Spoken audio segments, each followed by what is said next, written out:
Thank Tata and Most Mama for giving me this wonderful opportunity to come in front of you all and to share the word of God. మరి దేవుని వాక్యమును మీ అందరితో కలిసి కొన్ని మాటలు పంచుకోవడానికి అవకాశం ఇచ్చిన దేవునికి అదేవిధంగా మరి తాతకు అలాగే మామకు కూడా నా హృదయపూర్వక వందనాలు తెలియజేస్తున్నాను. So we have just read Psalm 81. మరి ఇప్పటి వరకు మనము 81వ కీర్తన మనం చదువుకున్నాం కదండి. This psalm was written during the time of David. మరి దావీదు పరిపాలించుచున్న సమయంలో ఈ కీర్తన రాయబడినట్లుగా మనకు తెలుస్తుంది. It is sung during Rosh Hashanah. అది ఏంటి అంటే రోష్ హసానా అనే పండుగ సమయంలో ఈ కీర్తనను పాడినట్లుగా కొన్ని గ్రంథాలు మనకు తెలియజేస్తాయి. It is also the Jewish New Year. మరి అది పండుగ పేరు ఏంటంటే యూదులు నూతన సంవత్సరం లేకపోతే క్రొత్త సంవత్సర ఆరాధనలో ఈ కీర్తనను పాడేవారట. In our calendar it comes around September or October.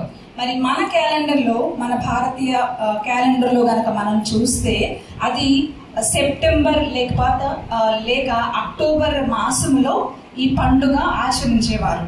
During this celebration, మరి ఈ పండుగ ఉత్సవముగా జరుపుకుంటున్న సమయంలో an instrument called the shofar, ఒక వాయిద్యమును ఒక ప్రత్యేకమైన వాయిద్యమును వాయించేవారట. దాని పేరు షోఫార్.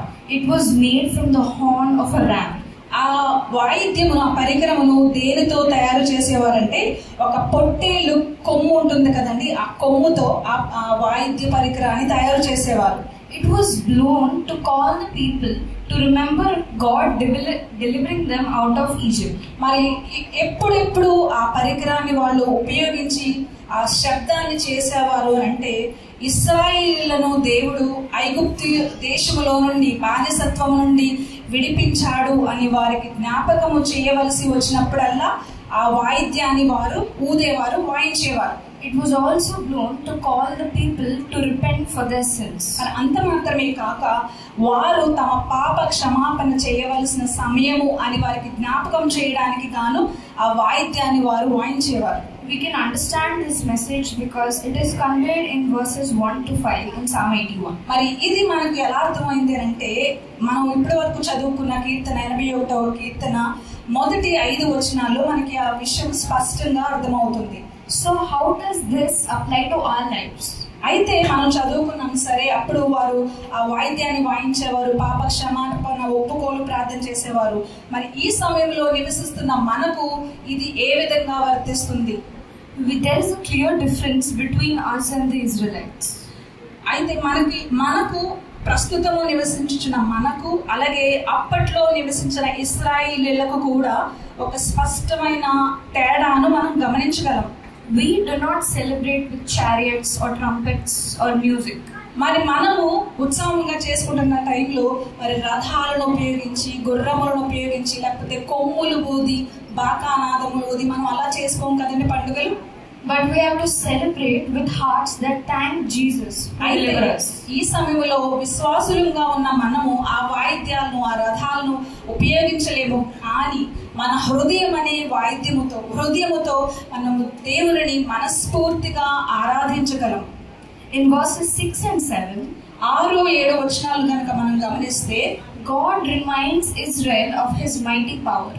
దేవుని యొక్క శక్తిని, దేవుని యొక్క మహోన్నతమైన బలమును గురించి ఈ 2 వచనాలు మనకు తెలియజేస్తాయి. He relieved them from the pain and slavery of Egypt. మరి వారు ఐగుప్తు దేశంలో ఉండగా ఎంతో భారమును వారు వహించారు. దేవుడు వారి బరువును దింపివేశాడని, విడుదలను ఇచ్చాడని మనకి వచనాలు తెలియజేస్తాయి. But he also tested them at the waters of Meribah. అంత మాత్రమే కాకుండా 7వ వచనము ఆఖరి భాగంలో మనం చూస్తే దేవుడు వారిని ఇశ్రాయేలీయులను మెరీబా జలముల యొద్ద శోధించినట్లుగా కూడా మనం చూడగలం.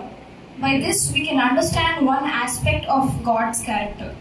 అయితే ఇక్కడ నేను శోధించాను అనే మాట చదవడంతో దేవుని యొక్క గుణగణాలు లేకపోతే దేవుని యొక్క లక్షణము ఏంటో మనకి స్పష్టంగా అర్థమవుతుంది. God frees us. He gives us what we need, but he also tests us.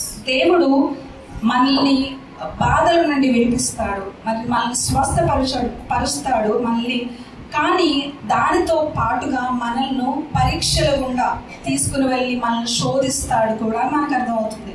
We can see Jesus clearly in these two verses. ఈ రెండు వచనాల్లో యేసు ప్రభువు, దేవుని కుమారుడైన యేసు ప్రభువును కూడా మనం ఒక కోణంలో చూడగలం. Because he delivers us not from slavery or captivity, but from the slavery of sin.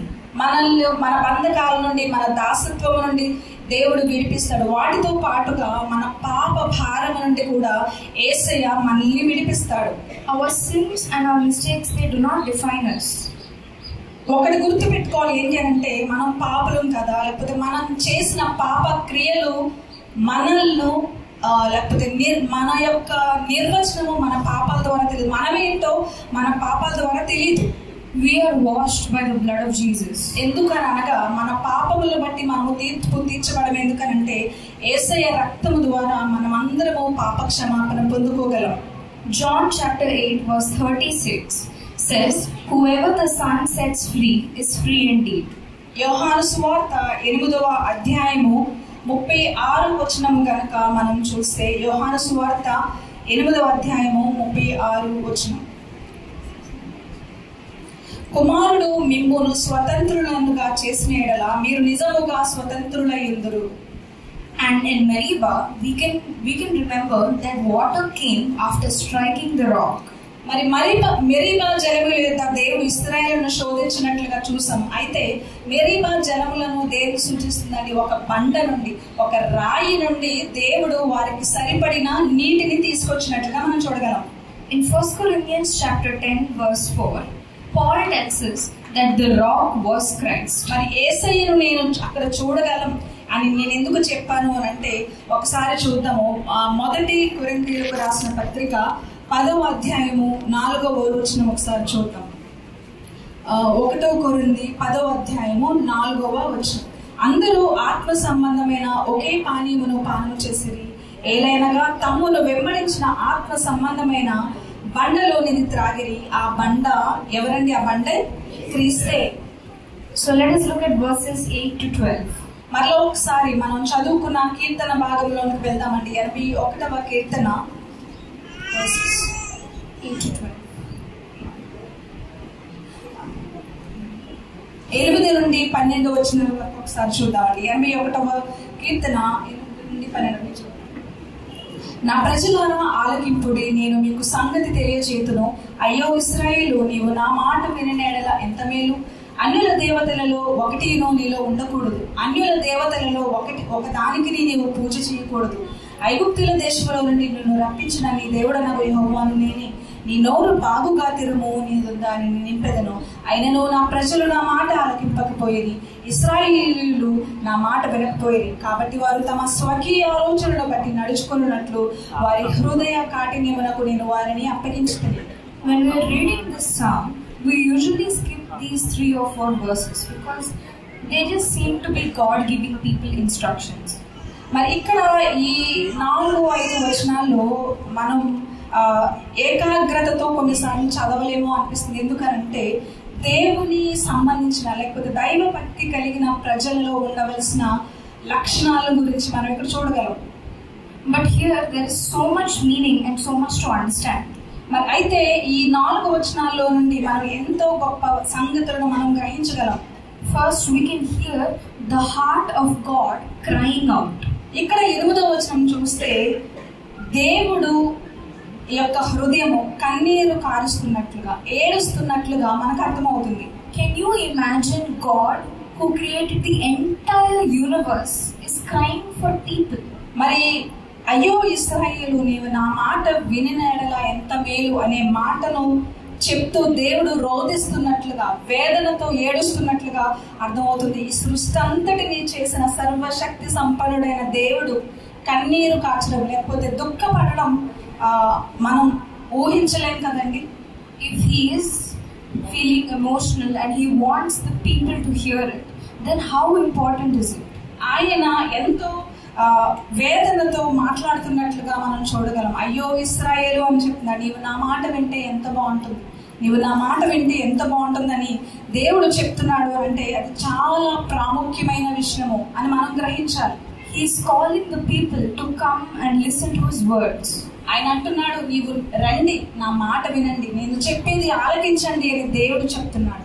He wants them not to have other gods before them. ఆయన అంటున్నాడు, నేను తప్ప మరొక దేవుడు నీకు ఉండకూడదు, అన్య దేవతలలో ఒకటి కూడా నీలో ఉండకూడదు, నీవు వాటికి పూజ చేయకూడదు అని స్పష్టంగా దేవుడు ఎంతో వేదనతో చెప్తున్నట్లుగా మనం గ్రహించగలం. But he also gives them a promise.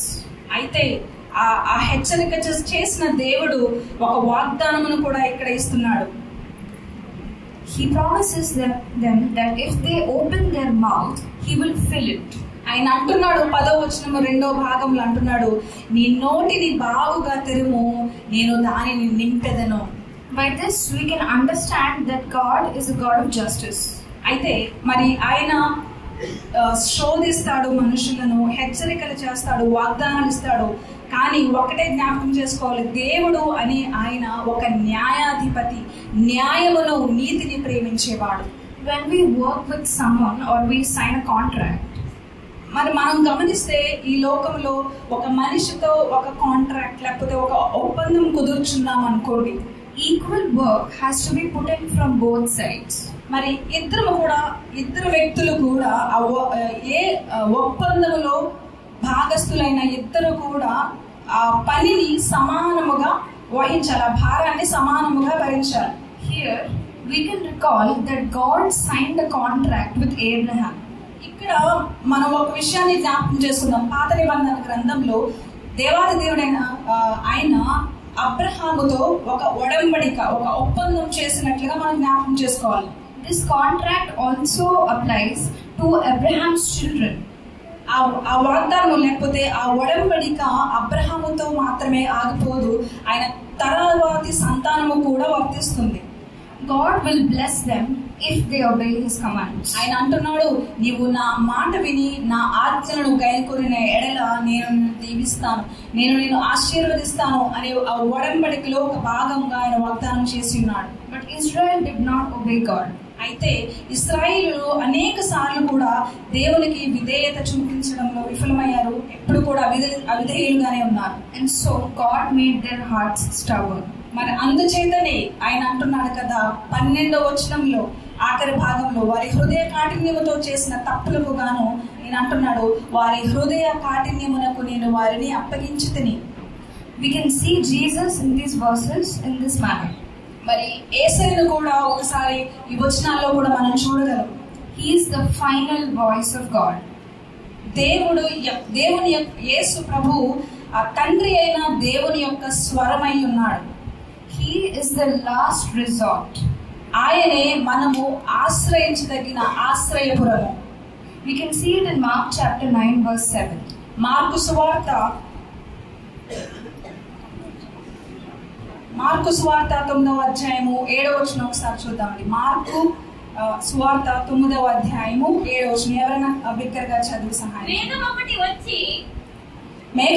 వచ్చి వారిని కమ్మగా, ఈయన నా ప్రియ కుమారుడు, ఈయన మాట వినుడని ఒక శబ్దము ఆ మేఘములో నుండి పుట్టెను. Thank you.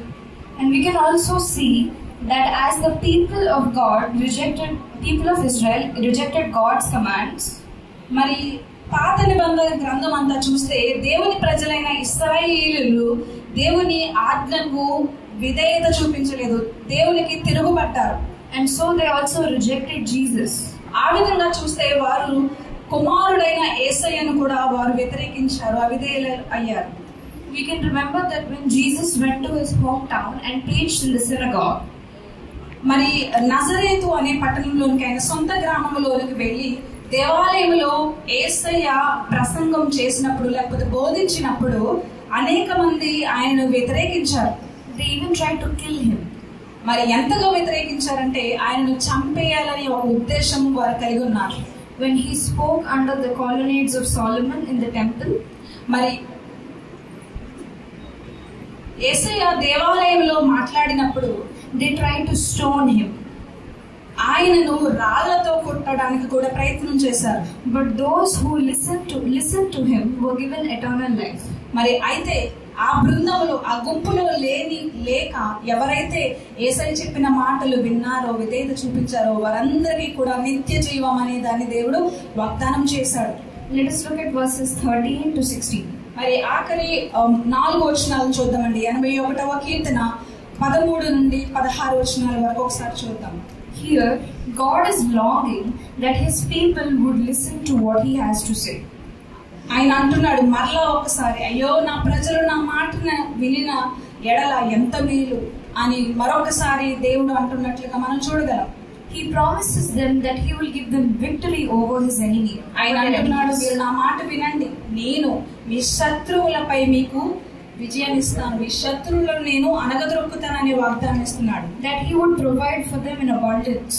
మరి అంత మాత్రమే కాకుండా అతి శ్రేష్టమైన గోధుమలతో నేను మిమ్మల్ని తృప్తిపరుస్తాను, కొండ తేనెతో నేను మిమ్మల్ని తృప్తిపరుస్తాను, పోషిస్తాను అనే వాగ్దానం ఇస్తున్నాడు. And that He would satisfy them with wheat. అదే విధంగా అతి శ్రేష్టమైన గోధుమలు అనే ఆహారముతో నేను మిమ్మల్ని పోషిస్తానని చెప్తున్నాడు. And honey from the rock. కొండ తేనెతో నేను తృప్తిపరుస్తానని చెప్తున్నాడు. Here, honey from the rock has a very interesting meaning. మరి కొండ తేనె అనే మాటకు ఎంతో విశిష్టమైన భావం ఉందండి. It means provision from unexpected places. కొండ నుండి తేనె రావడం ఏంటి, లేకపోతే బండ నుండి రాయి నుండి తేనె రావడం అనేది మనం ఊహించలే, మన ఆలోచనలు కూడా అందదు. Jesus fulfills these promises. మరి అయితే యేసయ్య మన దేవాది దేవుడు అసాధ్యము కాని వాటిని కూడా సుసాధ్యము చేసి మనల్ని తృప్తిపరిచేవాడు. He is the bread of life. ఆయనే జీవాహారమై ఉన్నాడు. He is the rock that gives us living water. మనకు జీవ జలములను ఇచ్చే దేవాది దేవుడు ఆయనే ఆ రాయినై ఉన్నాడు. And He gives us the grace not only to survive, మనము ఈ లోకములో జీవనాన్ని కొనసాగించడానికి కావలసిన ఆహారములు లేకపోతే కృపను మాత్రమే కాకుండా He also gives us sweet satisfaction that comes only when you walk with Him.